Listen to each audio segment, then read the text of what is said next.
ऐसी आवाज नहीं चलेगी। दोनों हाथ उठाइए, उठाइए दोनों हाथ। साथ में खड़े वो भी उठाए जरा हाथ। विजय के संकल्प का मुट्ठी भींचे और प्रचंड आवाज से बोलिए, जय श्री राम, जय जय श्री राम। और आज इस विशाल सभा के अंदर इतनी बड़ी संख्या में आए हुए प्यारे भाइयों, बहनों, माताओं और मेरे जिगर के टुकड़े जैसे युवा मित्रों, आप सभी को नमस्कार। भाइयों बहनों, सबसे पहले दुर्गापुर स्थित कालीवाड़ी मंदिर को मैं प्रणाम कर कर मेरी बात की शुरुआत करना चाहता हूं। श्री दुर्गाचरण मुखोपाध्याय, श्री चित्तरंजन दास को और रास बिहारी बोस को नमन कर कर मेरी बात की शुरुआत करना चाहता हूं। हमारे कार्यकर्ता सुनील मंडल और संदीप घोष को राजनीतिक हिंसा में अपनी जान गंवानी पड़ी है। मैं दोनों हमारे भाइयों को मनपूर्वक श्रद्धांजलि देकर मेरी बात करता हूं। भाइयों बहनों, आप सभी लोग यहां पर भारतीय जनता पार्टी को विजयी बनाने के लिए एकत्रित हुए हैं। यहां से हमारे प्रत्याशी दिलीप घोष जी है। दिलीप दा बंगाल में भारतीय जनता पार्टी बढ़ी, उस वक्त भारतीय जनता पार्टी के अध्यक्ष थे। हमारे बड़े नेता है दिलीप दा। भाई और बहनों, मैं आज एक बात बताने आया हूं।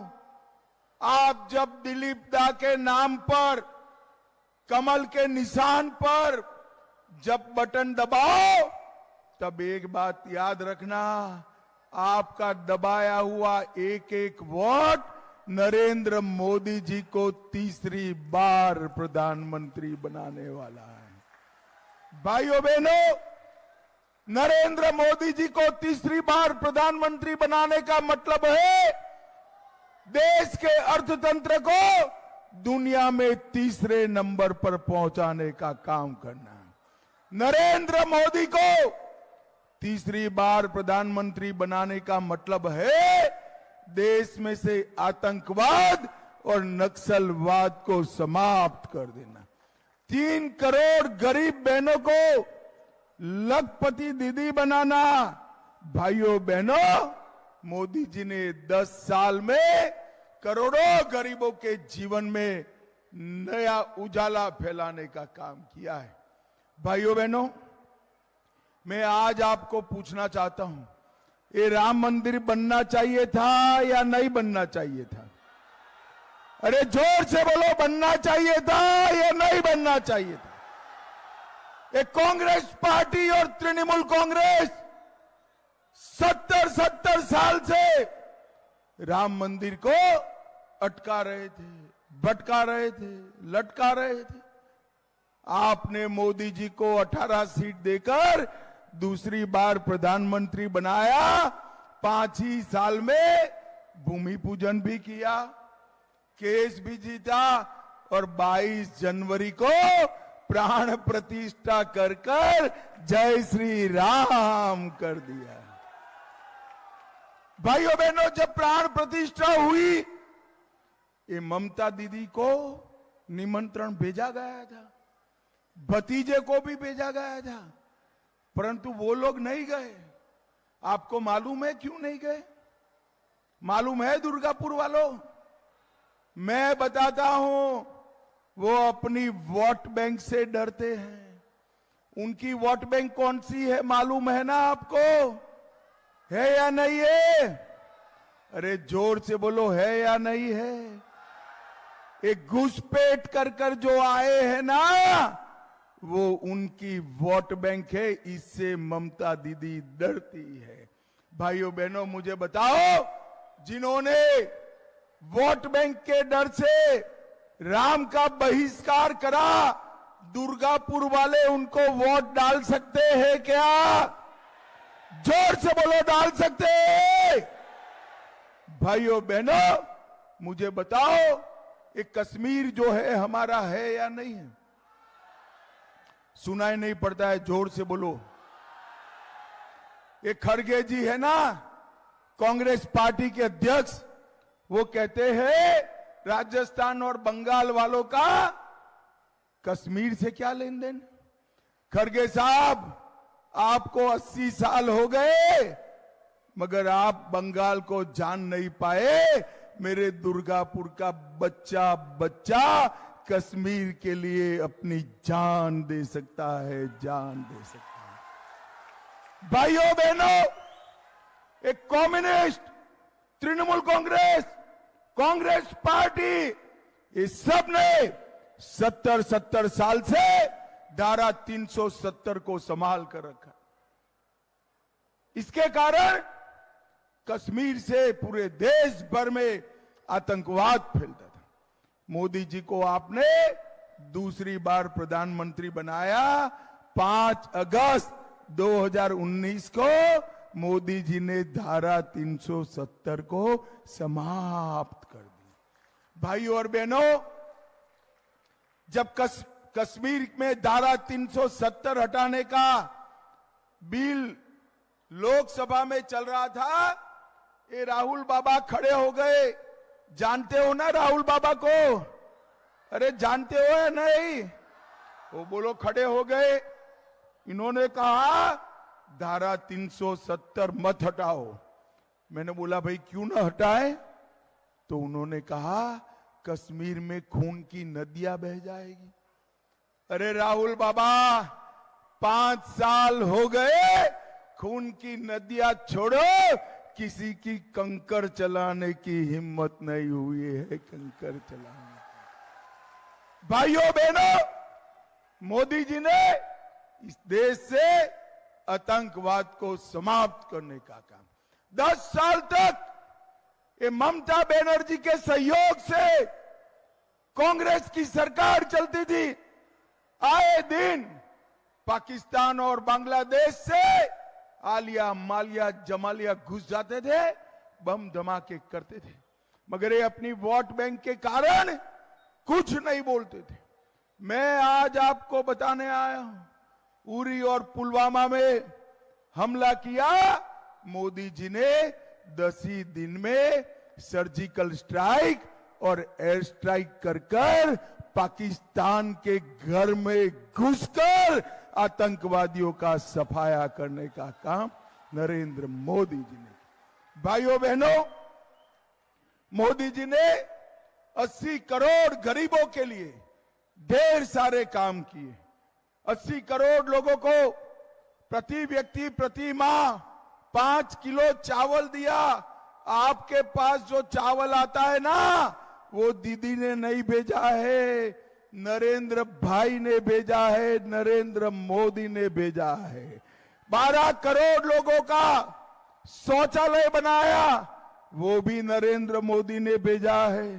4 करोड़ लोगों को घर मिला, वो भी नरेंद्र मोदी ने भेजा है। 10 करोड़ लोगों को गैस का सिलेंडर मिला, वो भी नरेंद्र मोदी ने भेजा है। और 14 करोड़ लोगों को नल से जल मिला, वो भी नरेंद्र मोदी ने भेजा है। भाइयों बहनों, हमारा वर्धमान दुर्गापुर इंडस्ट्रियल टाउन था, मगर ममता दीदी के गुंडों ने यहां पर पूरा औद्योगिक वातावरण तहस नहस कर दिया। मैं आपको एक मोदी गारंटी कहकर जाता हूं, दिलीप दा को जिता दो, वर्धमानपुर की बंद पड़ी हुई, दुर्गापुर की बंद पड़ी हुई सभी उद्योगों को चालू करने का काम भारतीय जनता पार्टी करेगी। ये स्टील प्लांट है, अफवाहें फैलाते हैं कि स्टील प्लांट बंद कर देंगे। मैं आज कहता हूं, उल्टा स्टील प्लांट और यूरिया प्लांट दोनों में नया निवेश कर उसका विस्तार करने का काम नरेंद्र मोदी करने वाले। मोदी जी के नेतृत्व में ही स्टील का उद्योग पूरे देश भर में, दुनिया भर में भारत दूसरे नंबर पर पहुंचा है।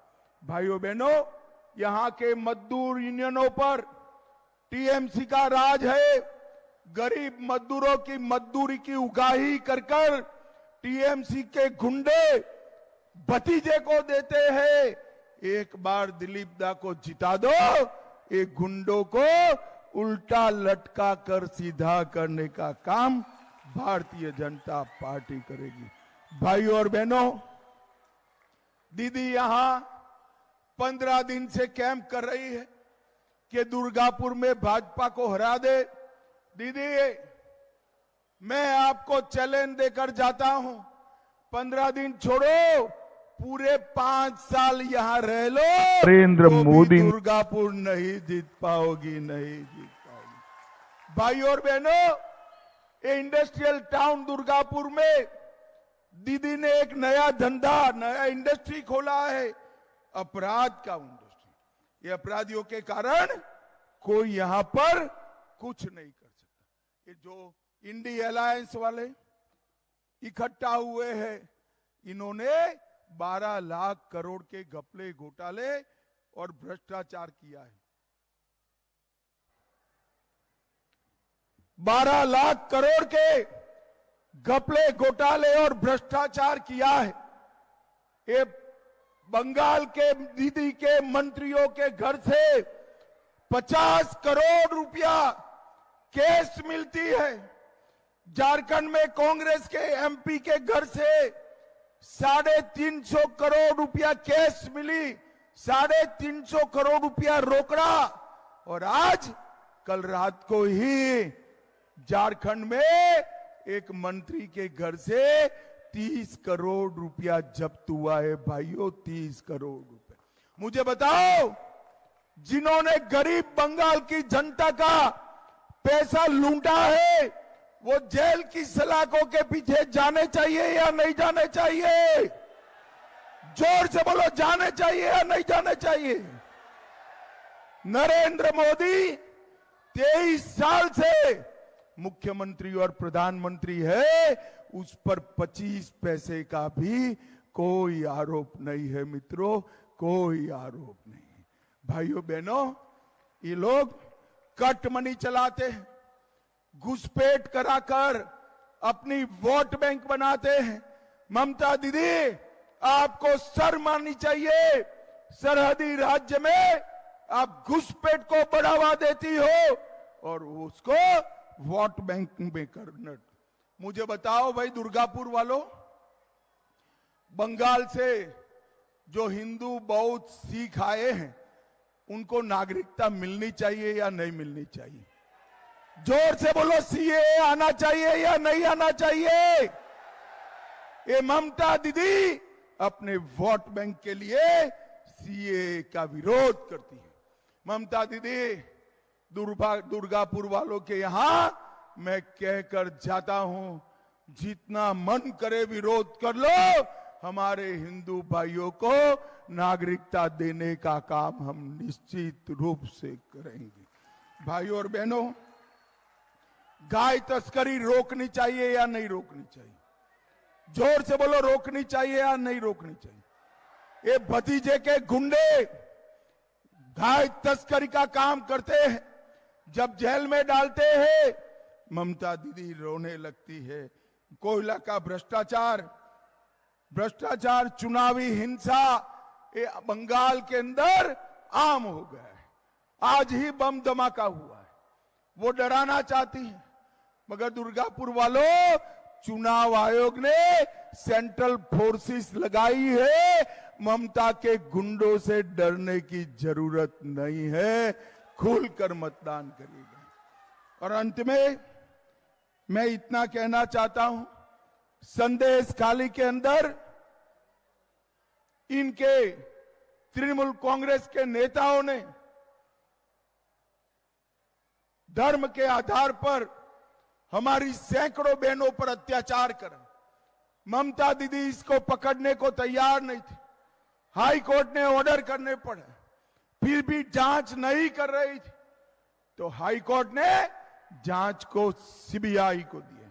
मुझे बताओ, ये शाहजहां है, इसको जेल की सलाखों के पीछे डालना चाहिए या नहीं डालना चाहिए? ममता दीदी, आपको शर्म आनी चाहिए। आप महिला मुख्यमंत्री हो, आपके नाक के नीचे सैकड़ों माताओं बहनों पर अत्याचार बलात्कार हुआ, आपका पेट का पानी नहीं हिलता है। परंतु मैं आज बता देता हूं, संदेश खाली में जिसने अत्याचार किया है वो पाताल में भी छुप जाए, ममता दीदी उसको पाताल में भी छुपा दे, हम ढूंढकर जेल की सलाखों के पीछे डालेंगे। भाइयों बहनों, मैं इतना ही कहना आया। आपने 18 सीटें दी, मोदी जी ने देश को सुरक्षित किया। इस बार हमने 30 सीटों का लक्ष्य रखा है। मुझे बताओ दुर्गापुर वालों, 30 सीटें भारतीय जनता पार्टी को जिताओगे क्या? जोर से बोलो, जिताओगे? दिलीप दा को सांसद बनाओगे? मोदी जी को प्रधानमंत्री बनाओगे? 400 पार कराओगे? तो मेरे साथ दोनों हाथ उठाइए, उठाइए दोनों हाथ, विजय के संकल्प की मुट्ठी भींचे और जोर से बोले, जय श्री राम, जय जय श्री राम, वंदे भारत माता की, भारत माता की। भाई